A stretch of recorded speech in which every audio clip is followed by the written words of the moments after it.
Hey guys, what's up? So, this is another video that we're doing. This time it's going to be a little more complex, so I wanted to use the old whiteboard here, if you can read my handwriting.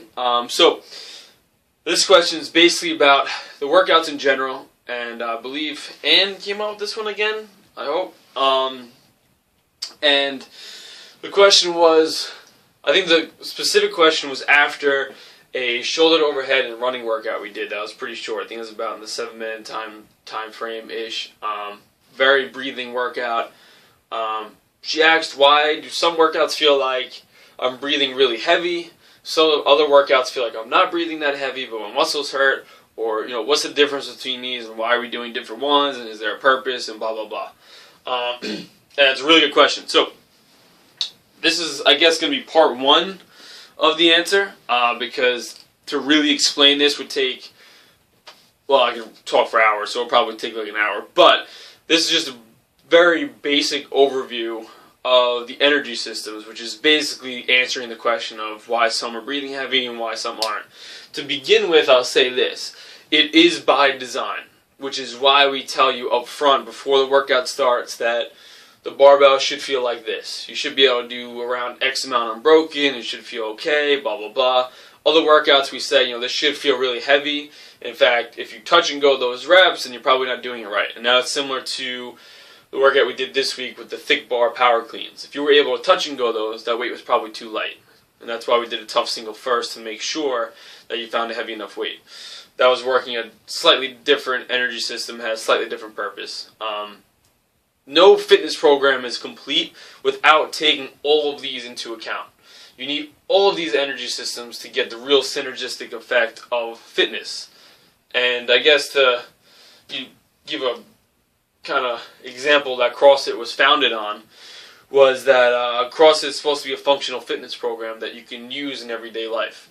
And the reason why it was big with cops and firemen and all them were because they experienced those energy systems every day. So there would be times where they had to sprint and go catch somebody or run away from somebody. Or there would be times where they had to go slowly but for the long haul. There would be times where it was kind of in the middle, where they didn't have to go that fast, but they had to drag somebody, they have to do this, they have to go up and down stairs, this and that. Same with fighters, same with all those groups. And same with everyday people. So, getting out of the grocery store and taking all your groceries to the car, what does that look like? That looks like a farmer's walk workout, and then lifting and a rack carry, which is exactly the workout that we did this week. There's going to be other workouts where you got to move fast. Hopefully you're not ever chased by a dog or chased by some dude with a knife, but if you are, then that dude didn't know who he was messing with, right? So, and above and beyond all that, if you're ever looking at getting more fit or getting into fitness or the sport of CrossFit, then these things are essential. And when it comes to losing fat, you absolutely need all of the energy systems to be working. You're not going to lose that much weight hanging out in one of them. You need all of them, and you need strength there with you. So, anyway, so to explain what's going on with these energy systems, there's 3 different energy systems. And I'm on the couch here, so I got like one knee on here, so bear with me. 3 different energy systems. There's the ATP PCR system. Then there's the glycolytic system. And this guy over here is the oxidative system.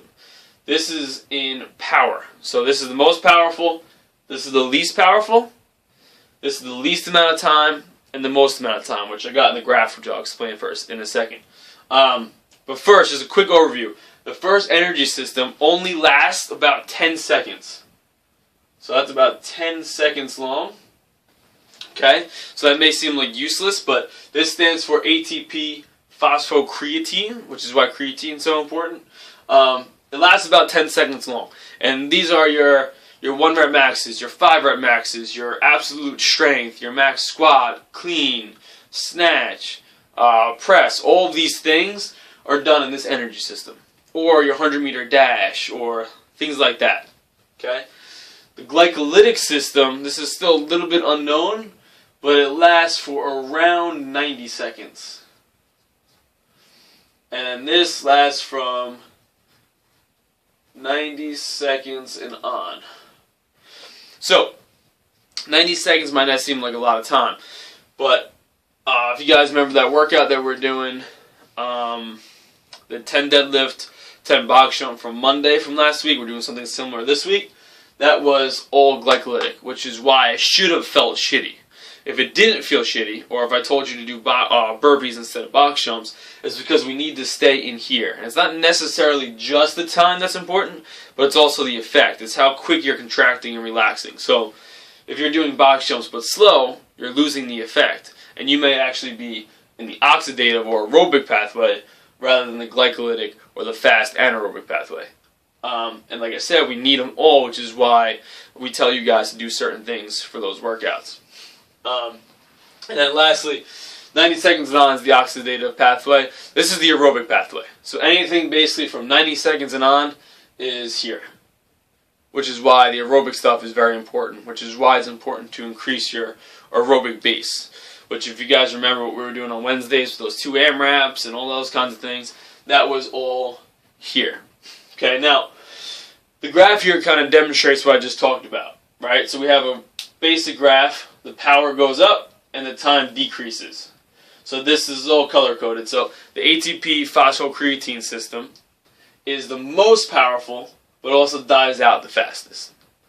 The glycolytic system is the second most powerful, but it doesn't last anywhere near the amount of time the aerobic pathway does. And then finally, the aerobic pathway doesn't get very, very powerful, but it lasts for a while. So, that's the basics of energy systems. Hopefully that kind of explained a little bit of what's going on. I'll have part 2 of this later if you guys are interested in exactly why each are important and how to increase certain things and things like that. But just know that whether you're in this to be fit or to compete in any sport, not just CrossFit, it's absolutely essential to have all these. You need high 1-rep maxes. You need really good Fran scores, and you need really good workouts that last anywhere near 7 minutes or up. For fat loss, it's just as important. There's something called EPOC, which means excess post-oxygen consumption, which only happens with these 2 pathways, and it increases your calories used for hours after the exercise. Where aerobic stuff, or oxidative stuff, once you stop, your heart rate pretty much flatlines and gets back to a resting heart rate pretty fast. Where with these pathways, it actually takes hours. So even though you could run for 1 hour or do Zumba class for 1 hour, and then you think that you did Fran for 2 minutes, and you're like, well, how come Fran is going to burn more calories than an hour of dancing around? And if you do ask that question, hopefully you don't. But the reason is because of EPOC, right? So your heart rate is still going to be elevated, and you're still going to be burning more calories for hours after that 2-minute workout ends. Where with this 1 hour workout, as soon as you're done, and that's it. So you actually burn more calories doing something short like this than you do here. But both are somewhat important, so we do try to include this one in here every once in a while, which is why we did the around the world stuff. We're going to be bringing that back. So hopefully that explained a little bit in terms of energy systems, why they're important, why we use them. And yes, there is a method to all of this. I studied this stuff inside and out a lot. This is why it blows my mind that I see a lot of CrossFit gyms just put random shit on the board and not know what the fuck they're doing. Each has a very specific response that it's supposed to get out of you, and that's why we help you determine the weights and things like that to do that. So hopefully that helped.